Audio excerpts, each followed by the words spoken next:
अस्सलाम वालेकुम, मैं हूं आमिर हज़ारवी। आज एक अफसोसनाक वाक़या पेश आया है पाकिस्तान के दारुल हुकूमत दारुल खिलाफा इस्लामाबाद में। आज दहशत गर्दों ने पाकिस्तान के दारुल खिलाफे को निशाना बनाया और पाकिस्तान के दिल के ऊपर हमला किया है और ये ख़बर दुनिया भर में फैली है। और दहशत गर्दों ने सिर्फ इस्लामाबाद का ही इंतखाब नहीं किया बल्कि उन्होंने इमाम बारगाह का तशय्यो मकतब फ़िक्र की मस्जिद का इंतखाब किया। आप ये देखें कि माजी में जो दहशतगर्द थे वो अवामी मकामात के ऊपर भी हमले किया करते थे, वो मसाजिद के ऊपर भी हमले किया करते थे, वो मदारिस के ऊपर भी हमले किया करते थे, वो जो गैर मुस्लिम हैं उनके ऊपर भी हमले किया करते थे। मंदिरों को निशाना बनाया, चर्च जो हैं वो निशाना बंदे हैं, हमारी इमाम बारगाहें निशाना बनी हैं, हमारे जो मज़ारात हैं वो निशाना बने हैं, हमारे उलमा निशाना बने हैं। वो खा मौलाना फजल रहमान के ऊपर हमले हों, मौलाना शेरानी के ऊपर हमले हों, हाफिज हमदुल्ला के ऊपर हमले हों, मौलाना हसन जान के ऊपर हमले हों, मौलाना रागिब नईमी के वालिद के ऊपर हमले हों, या फैसलाबाद के जो बरेलवी मकतब फ़िक्र के जो बुजुर्ग थे उनके ऊपर हमले हों। हर जगह के ऊपर दहशत गर्दों ने कार्रवाइयाँ की हैं, निशाना बनाया है। लेकिन दरमियान का जो कुछ अरसा था, इस अरसे में दहशत गर्दों ने पॉलिसी बदली है। उन्होंने अवामी मकामात को छोड़ दिया, उन्होंने उलमा को टारगेट करना बहुत कम कर दिया था, उन्होंने जो सियासी जमातें हैं उनको भी टारगेट करना छोड़ दिया था। उनका टारगेट सिर्फ सिक्योरिटी फोर्सेस और उसके साथ जुड़े हुए जो इदारे थे वो रहे हैं। पिछले 4-5 सालों का जो रिकॉर्ड है वो यही है कि दहशत गर्दों ने सिक्योरिटी फोर्सेस को निशाना बनाया है और उनके साथ जो जुड़े हुए जो लोग थे उनको निशाना बनाया है। सियासी जमातें, हमारी मसाजिद, हमारे मदारिस, हमारे बाजार, अवामी मकामात, ये सारे महफूज थे। लेकिन सवाल ये है कि आज दहशत गर्दों ने इस्लामाबाद को क्यों चुना और फिर इस्लामाबाद में भी इमाम बारगाह को क्यों चुना, और इसकी वजह क्या है? पहली बात तो यह है कि आपको पता होगा कि हमारे पाकिस्तान के अंदर शिया सुन्नी जो तकसीम है इसकी जड़ें बहुत गहरी हैं और माजी में एक पूरी मेरा ख्याल है 30 साल कम अज़ कम गुजरे हैं हमारे जो इस शिया सुन्नी मसले के ऊपर जो जंग एक चल रही थी। इसमें बहुत सारे जो उलमा हैं वो शहीद हुए हैं, बहुत सारे जाकिर जो हैं वो निशाना बने हैं। दोनों अतराफ के जो लोग थे उनको टारगेट किया गया। शिया सुन्नी आपके सामने है कि ये जो तकसीम है ये बहुत गहरी है। लेकिन फिर माजी में हमारे उलमा बैठे, हमारी रियासत बैठी, हमारे बुजुर्ग बैठे, उन्होंने बैठ के ये फैसला किया कि भाई हम अब एक दूसरे के खिलाफ असलहा नहीं उठाएंगे, कोई ऐसी तकरीर नहीं करेंगे जो किसी की दिल आज़ारी का सबब बने, कोई ऐसी तौहीन अमेज़ गुफ्तगू नहीं करेंगे जो किसी सहाबी के खिलाफ हो, अहले बैत के खिलाफ हो, औलिया के खिलाफ हो। तो पैगाम पाकिस्तान के ऊपर हमारे उलमा ने दस्तखत किया और एक बड़ा पुरअमन माहौल जा रहा था। और इसमें बहुत सारे लोगों ने कोशिशें की हैं कि ये जो फ़िज़ा है फ़िरकावारियत की, इसे कम किया जाए और हमारी रियासत, हमारे उलमा इसके अंदर कामयाब भी हुए हैं। लोगों को पता है कि पाकिस्तान के अंदर, यानी दहशत गर्दों को ये पता है कि पाकिस्तान के अंदर शिया सुन्नी की जो तकसीम है ये बहुत गहरी है। उन्होंने आज इस्लामाबाद दारुल खिलाफा में इमाम बारगाह को निशाना इसी वजह से बनाया है कि वो इस तकसीम का फ़ायदा उठाएं। लेकिन इस तकसीम का फ़ायदा उठाने के लिए उन्होंने जो हमला किया है, अल्हम्दुलिल्लाह हमारी कौम ने उसको नाकाम बना दिया है। आज मैंने देखा है कि हमारे जो शिया उलमा थे, जो सुन्नी उलमा थे, वो लाशों के ऊपर खड़े होके वो इस हमले वाली जगह पे खड़े होकर भी अमन की बात कर रहे थे, मोहब्बत की बात कर रहे थे, एहतराम का दर्स दे रहे थे और वो कह रहे थे कि हमने लड़ाई नहीं लड़नी, ये मुल्क हमारा है, ये रियासत हमारी है, हम दहशत गर्दों के खिलाफ तो लड़ेंगे लेकिन ये जो शिया सुन्नी की तकसीम है इस तकसीम के खिलाफ हम नहीं जाएंगे। और जो सुन्नी उलमा इकराम थे उन्होंने भी बड़े सख्त बयानात दिए हैं, उन्होंने भी बड़ी मुज़म्मत की है। उन्होंने कहा है कि ये जो हमला किया गया है ये ठीक नहीं है।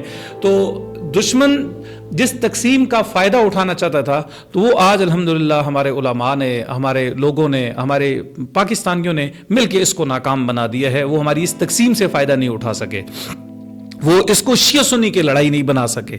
ये पाकिस्तान पे हमला हुआ है, ये दारुल खिलाफे के ऊपर हमला हुआ है, ये पाकिस्तानी शहरियों के ऊपर हमला हुआ है, ये किसी कौम पे हमला नहीं है। यानी मारने वाला वो मारता तो इस वजह से है कि इसे एक कौम का नाम देकर महदूद कर दिया जाए, नहीं, یہ پاکستانی شہریوں کے اوپر حملہ ہوا ہے.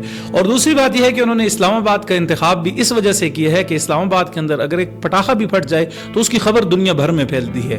دنیا بھر کے جو سفیر ہوتے ہیں وہ دارالخلافوں کے اندر موجود ہوتے ہیں, تو یہ خبر عالمی دنیا کے اندر جاتی ہے. دہشت گردوں نے اسلام آباد کا اس بار انتخاب اسی لیے کیا ہے تاکہ دنیا کو پیغام جائے کہ پاکستان ایک سیکورٹی سٹیٹ ہے. آج بھی ہم جہاں چاہیں وہاں حملہ کر سکتے ہیں. پاکستان کوئی محفوظ ملک نہیں ہے. جو ڈیلیگیشن یہاں آتے ہیں, جو صدر یہاں آتے ہیں, وزرائے اعظم یہاں آتے ہیں, انہیں یہ پیغام دیا جا سکے کہ پاکستان محفوظ ملک نہیں ہے. تو جو اس وقت دنیا بھر میں پاکستان کا سیکورٹی کے حوالے سے ایک نام بنا ہوا تھا کہ پاکستان نے انڈیا کے ساتھ جو جنگ جیتی ہے تو پاکستان فوجی لحاظ سے, دفاعی لحاظ سے ایک مضبوط ملک ہے. آج دیکھیں کہ بھئی ایران اور اس کی امریکہ کی آپس میں بات ہوتی ہے تو پاکستان کو دعوت دی جاتی ہے. سعودیہ اور پاکستان کا آپس میں دفاعی معاہدہ ہوتا ہے. قطر کی اور اسرائیل کی جب بات چلتی ہے تو وہاں پاکستان کو آگے کیا جاتا ہے. آپ یہ دیکھیں کہ ابھی جو اسرائیل فلسطینیوں کا ایشو تھا تو اس میں غزہ امن مشن کے لیے بھی پاکستان کو آگے کیا گیا. تو پاکستان اس وقت دنیا بھر میں دفاعی لحاظ سے ایک اہم پوزیشن پہ جا رہا تھا, ایک اہم رول ادا کر رہا تھا, ایک قائدانہ کردار ادا کر رہا تھا. تو انہوں نے پچھلے دنوں بلوچستان کے جو شہروں کے اوپر حملہ کیا BLA کے لوگوں نے, اس وجہ سے کہ یہ جی بلوچستان کیا ہے جی پاکستان کنٹرول نہیں کر پا رہا, دفاعی لحاظ سے کمزور ہے. اور آج بھی یہ جو اسلام آباد پہ حملہ کیا گیا ہے یہ اسی لیے کیا گیا ہے کہ پاکستان کے اس قائدانہ کردار کو داغدار کیا جا سکے, دنیا کو یہ پیغام دیا جا سکے. لیکن کیا وہ اس کے اندر کامیاب ہوں گے؟ نہیں, یہ تو آنے والا وقت بتائے گا کہ پاکستان دفاعی لحاظ سے کہاں کھڑا ہے. یہ حملے اس کو کچھ بھی نہیں بگاڑ سکتے. انہوں نے اسلام آباد کو اس وجہ سے چنا, اور دوسرا تشیع مکتبہ فکر کو اسی وجہ سے چنا تاکہ اس تقسیم سے فائدہ اٹھایا جا سکے. اور تیسری بات یہ ہے کہ ہمیں اس موقع پہ اپنی سیکورٹی فورسز پہ بھی اعتماد رکھنا چاہیے. ہمیں ان شرپسندوں کے اوپر بھی نظر رکھنی چاہیے جو نفرت پھیلائیں گے. ہمیں نفرت نہیں پھیلانی, ہمیں تقسیم نہیں کرنی قوم کو. ہم نے اپنے ریاستی اداروں کے اوپر اطمینان کا اظہار کرنا ہے. اور پھر یہ سوال ضرور پوچھنا ہے کہ یہ کیسے دہشت گرد یہاں تک پہنچ گیا, اور اتنے بڑے جو نقصانات ہو گئے ہیں, اس نقصانات کی وجہ کیا ہے. اور یہ سوال ہم پوچھیں گے. لیکن دو چیزیں, ایک کم از کم یہ جو پاکستان کے قائدانہ کردار کو جو داغدار کیا گیا, اور دوسرا یہ جو کمزور لوگوں کو آج انہوں نے دہشت گردوں نے نشانہ بنایا. دیکھیں انہوں نے اپنی پالیسی بدلی تھی. ماضی میں انہوں نے کمزور جو جگہ ہیں, عوامی جو مقامات ہیں, ان کو نشانہ بنانا چھوڑ دیا ہے. لیکن مجھے لگتا یہ ہے کہ اب دہشت گردوں نے اپنی پالیسی کا رخ بدل لیا ہے. آج جس طرح ادھر حملہ ہوا ہے امام بارگاہ کے, اللہ نہ کرے کہ کل کچھ اور لوگ نشانہ بنے. لیکن یہ ہے کہ اس کو شیعہ سنی کی جنگ نہ بنایا جائے, اس لیے کہ ماضی میں مولانا راغب نعیمی کے والد کے اوپر حملہ ہوا, امام بارگاہوں کے اوپر حملہ ہوا, مزارات پہ حملہ ہوا, مندروں کے اوپر حملہ ہوا, چرچ اس کا نشانہ بنے ہیں, ANP نشانہ بنی ہے, جمعیت علماء اسلام نے بہت زیادہ تکلیفیں اٹھائی ہیں, ان کے بہت زیادہ لوگ نشانہ بنے ہیں.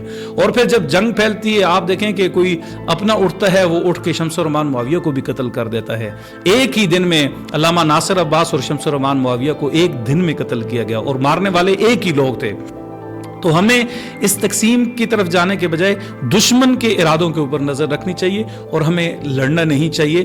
آج جو انہوں نے یہ جو ایک مخصوص فرقہ سامنے رکھ کے انہوں نے کہا جی ہم یہ نشانہ بنائیں گے اور قوم تقسیم ہو جائے گی, تو دشمن حملہ تو کر گیا ہے لیکن وہ اس قوم کو تقسیم نہیں کر سکا. آج علماء کا بھی کردار بہت اچھا رہا, شہریوں کا کردار بہت اچھا رہا, سوشل میڈیا کے لکھنے والے جو لوگ ہیں ان کا کردار بھی بہت اچھا رہا. تو ہمیں ایک قوم بننا ہے, اور دشمن کے یہ جو ارادے ہیں ان کو کامیاب نہیں ہونے دینا. بہت شکریہ.